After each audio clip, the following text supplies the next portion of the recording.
My name is William Henry King III. I am the pastor of the Great New Hope Missionary Baptist Church. I am the chief chaplain of the Dickinson Police Department.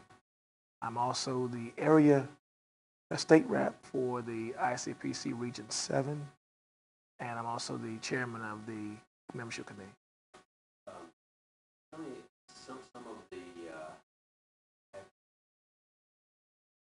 how long have you been a chaplain? I've been a chaplain now for 14 years at the Dickinson Police Department.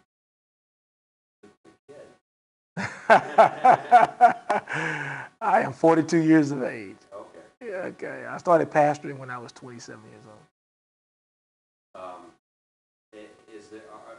Are there any events that you have participated in that perhaps you would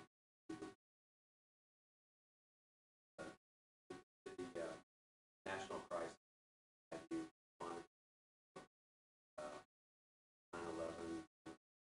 9/11? I was not able to respond to 9/11 in New York. However, I did respond to the BP explosion in Texas City, where we provided crisis intervention, compassion, fatigue counseling to the families that were impacted by the deaths of their loved ones at the BP explosion.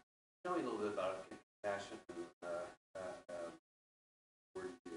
A crisis intervention. No, I mean compassion fatigue.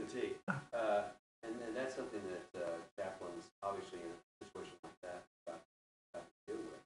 How have you ever felt?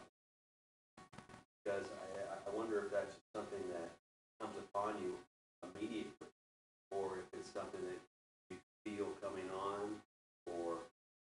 Sure, compassion fatigue is something that every person involved with crisis experience, traumatic experiences. It is something that many times it takes a skilled, trained individual to be able to detect. Many times the person who's experiencing fatigue may not realize they're actually having fatigue because of the run-of-the-day activities that they're so accustomed to. But when someone who knows and been trained, and that's why I certainly appreciate ICPC, because they provided the educational training so that I could acquire the knowledge and the skills to be able to identify it. When you see it, then you're able to know it, and when you are able to detect it in a person, it's not a direct engagement, but just letting the person know that you're there, letting the person know that there's a presence that's available. It's almost allowing a person to catch their breath. How do you, does that can, someone can be really offended if you don't do it correctly. Sure. And first of all, what are the signs? How do you politely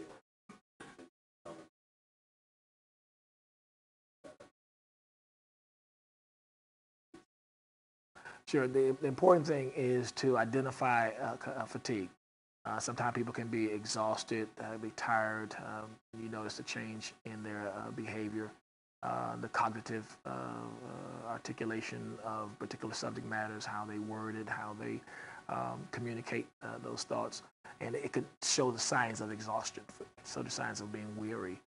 If you're used to your partner or used to the person that you're working with, and you notice their appetite has changed, and you see the different signs. So if they're not saying it, you see it in their behavior. Then you're able to just gently, cautiously, how are you doing? How do you feel? What are you experiencing right now? What do you think about this experience? And normally, they will let you know what's in their heart. And this important thing is to always start with the head, look at the cognitive things, and then you go with the gut, those emotional things, and they express that. And you're never complete identifying compassion fatigue without going back to the head. That in spite of what you face, in spite of what you experience, you can make it. I'm here for you. How do you avoid asking them in such a way that they go, back off? You should never be direct in the sense that you need help or you need to go see the psych or you need to go see the doc or something of that nature. You always use compassion, and that's why we call it compassion fatigue, because this demonstrates love. And the Bible tells us that we speak the truth in love.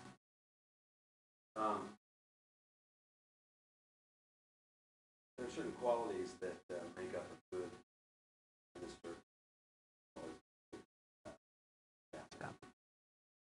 What are those? I think the principles that we experience in chaplaincy and the principles that we experience in pastoral care are unique within themselves.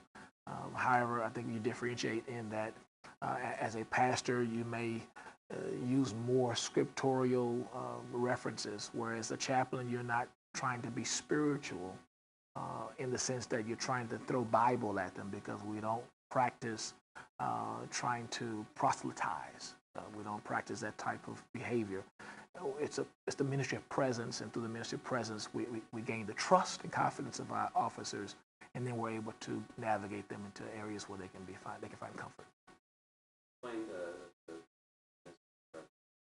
The ministry of presence is a very powerful ministry in chaplaincy, learned in ICPC, in that it's not what you say, it's just being seen.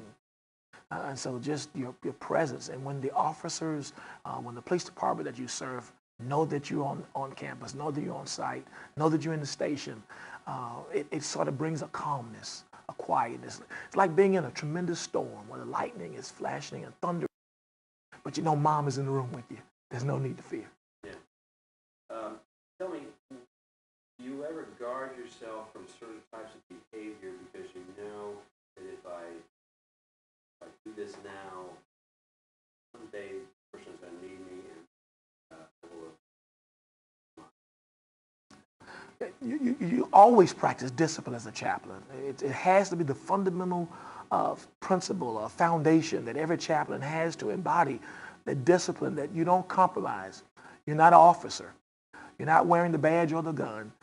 You're wearing the principles of hope, of encouragement. And so you never compromise yourself in the sense that you want to gain something personally for one moment of gratification, and whereas it will cost you an enormous weight of glory and on the back end of it.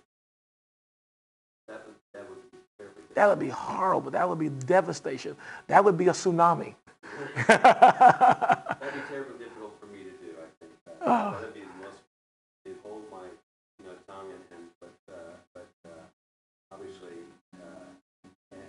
is it difficult for you to do, to always be at that level, knowing that you're a chaplain? Because there would be certain times when I would